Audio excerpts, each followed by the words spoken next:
Assalamualaikum warahmatullahi wabarakatuh. Metodologi penelitian Tania Gusnita 1814080036 dengan dosen pengampu Dr. Milyasari SPD MSI. Pola berpikir ilmiah dan non-ilmiah. Pola berpikir ilmiah terdiri dari logis. Logis yaitu sesuatu yang bisa diterima oleh akal dan sesuai dengan logika atau benar menurut penalaran. Dengan kata lain, logis dapat dikatakan sebagai sebuah pola atau cara berpikir seseorang terhadap suatu hal. Yang kedua yaitu sistematik. Sistematik yaitu segala usaha untuk menguraikan dan merumuskan sesuatu dalam hubungan yang teratur dan logis sehingga membentuk suatu sistem yang berarti secara utuh, menyeluruh, terpadu, mampu menjelaskan rangkaian sebab akibat menyangkut objeknya. Yang ketiga yaitu universal. Universal yaitu yang bersifat umum atau berlaku untuk semua. Yang keempat yaitu berulang. Yang dimaksudkan di sini berulang adalah bisa diajarkan kepada orang lain atau bisa dikerjakan oleh orang lain. Pola berpikir tidak ilmiah. Yang pertama yaitu kebetulan. Bisa dikatakan ilmiah jika diajukan atau diujikan secara berulang-ulang dan terbukti kebenarannya. Yang kedua yaitu trial and error, yaitu metode untuk mencapai sebuah tujuan melalui berbagai macam cara. Upaya ini dilakukan beberapa kali sehingga akhirnya mendapatkan cara yang paling sesuai. Yang ketiga yaitu otoritas. Otoritas yaitu hal yang kekuasaannya telah sah. Yang keempat itu otorator, yaitu seseorang pembicara yang mempunyai reputasi kepandaian berpidato dalam jangka waktu yang lama. Hakikat, tujuan, dan fungsi penelitian. Secara umum, hakikat penelitian yaitu membahas tentang manusia, tumbuh dan berkembang, serta masalah. Maksudnya di sini yaitu suatu kegiatan untuk memperoleh kebenaran mengenai suatu masalah dengan menggunakan metode ilmiah. Usaha seseorang yang dilakukan secara sistematis mengikuti aturan-aturan metodologi, misalnya observasi secara sistematis, dikontrol dan mendasarkan pada teori yang ada dan diperkuat dengan gejala yang ada. Tujuan penelitian secara umum yaitu penyelesaian masalah, mencari solusi, dan peningkatan kualitas. Maksudnya yaitu untuk memperoleh pengetahuan atau penemuan baru, untuk membuktikan atau menguji kebenaran dari pengetahuan yang sudah ada, untuk mengembangkan pengetahuan yang sudah ada, untuk mengetahui suatu hal,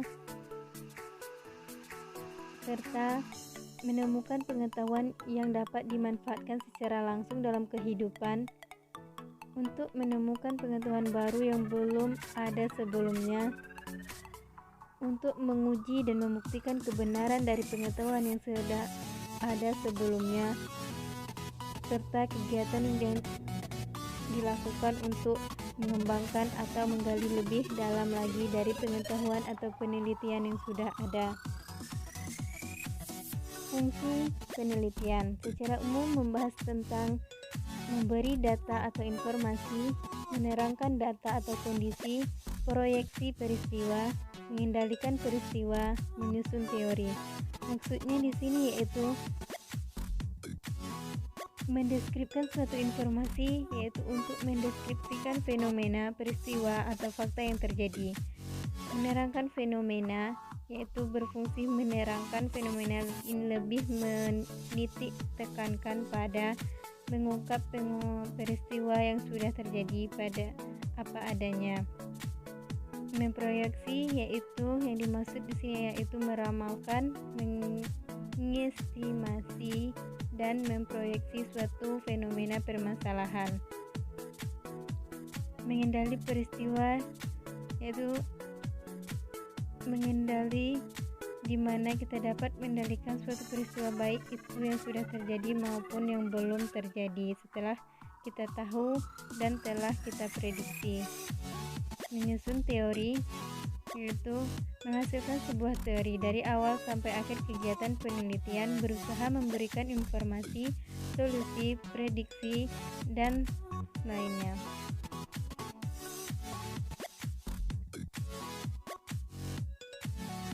Jenis-jenis penelitian bidang pendidikan. Yang pertama yaitu deskriptif. Terjadi pada sekarang tanpa ada perlakuan, minimal satu variabel, lebih cenderung satu variabel. Apa adanya, tidak ada uji hipotesis, masalah dalam bentuk pertanyaan penelitian didahulukan oleh pertanyaan penelitian. Statistiknya deskriptif, terdiri dari modus, media, mean. Yang kedua yaitu penelitian korelasi, yaitu melihat hubungan suatu variabel dengan variabel lain, minimal memiliki dua variabel. Menguji hipotesis dalam bentuk analisis hubungan. Kesimpulan dinyatakan dengan angka atau koefisien korelasi. Bentuk hipotesis, terdapat hubungan yang berarti antara. Yang ketiga, penelitian eksperimen. Penelitian eksperimen yaitu penelitian yang mengadakan perlakuan atau manipulasi terhadap variabel penelitian atau variabel bebas, kemudian mengamati konsekuensi perlakuan tersebut terhadap objek penelitian atau variabel terikat. Ada 3 kegiatan.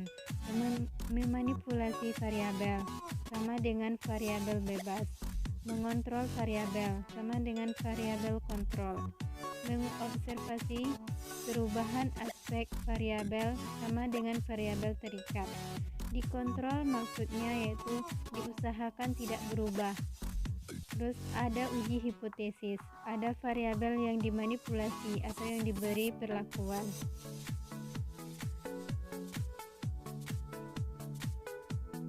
Yang keempat, penelitian R&D atau penelitian pengembangan, yaitu penelitian yang mengembangkan suatu produk dalam bidang pendidikan. Bentuk produk bisa model pembelajaran, perangkat pembelajaran, media pembelajaran, bahan ajar, dan sebagainya. Bentuk ini nanti akan diuji kualitasnya dari aspek kevalidan atau ahli, kepraktisan atau penggunaannya, keefektifannya atau saran pengembangan produk.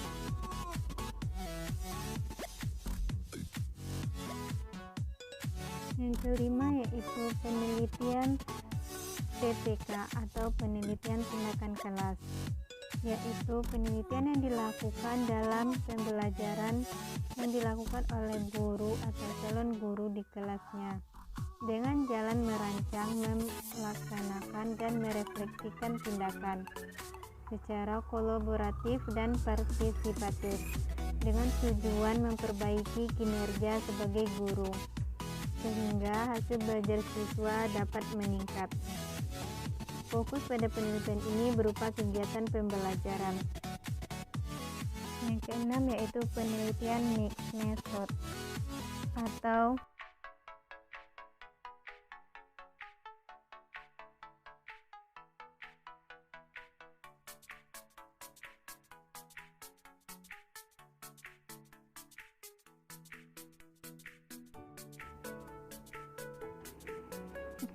di mana pada penelitian ini memiliki 4 desain penelitian, yaitu sequential explanatory dan sequential exploratory, serta embedded dan convergent parallel design. Komponen proposal penelitian terdiri dari judul penelitian. Di sini kita ditulis secara singkat, padat, jelas, menggambarkan variabel yang akan diteliti.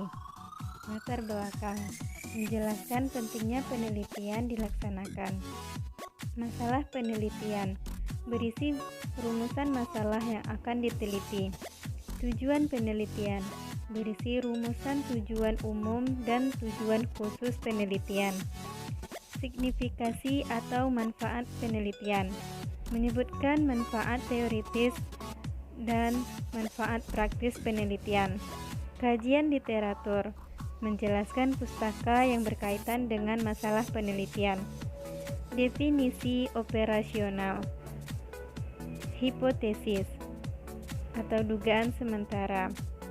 Metode penelitian menguraikan rancangan penelitian, sampel, metode pengumpulan data, sumber data, teknik analisis data. Anggaran penelitian. Jadwal penelitian berisi uraian rinci mengenai bulan dan langkah-langkah kegiatan dari awal hingga akhir penelitian. Daftar pustaka, yaitu menggunakan daftar pustaka mutakhir. Prosedur penelitian terdiri dari penentuan topik. Pertama, kita akan menentukan topik yang sesuai dengan parameter yang telah ditetapkan. Topik yang pasti, masalah yang ada atau pasti, bahwa peneliti sanggup untuk mengumpul dan mengolah informasi yang ada. Selanjutnya yaitu rumusan masalah. Menjabarkan latar belakang masalah penelitian, memformulasikan inti permasalahan, merumuskan permasalahan secara umum, menjabarkan tujuan penelitian, mengutarakan kegunaan penelitian. Selanjutnya yaitu menyusun kerangka.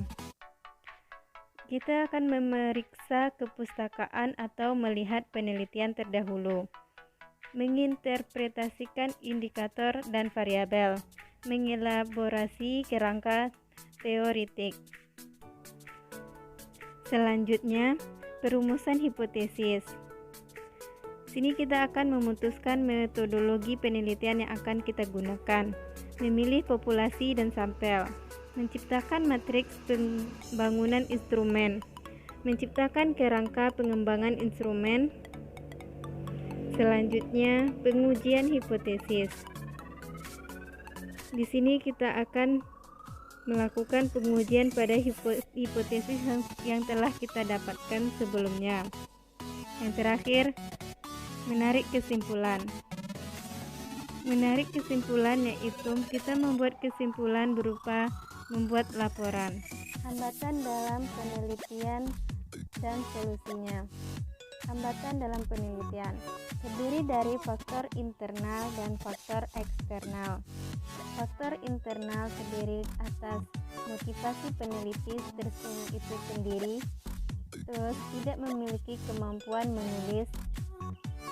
Faktor eksternal yaitu hambatan yang dalam mengumpulkan data, hambatan dalam menganalisis data, serta hambatan fasilitas penunjang, metode, dan kajian pustaka dalam penelitian yang dilakukan. Adanya keterbatasan dalam melakukan penelitian pendidikan. Solusi penelitian terdiri dari solusi internal dan solusi eksternal.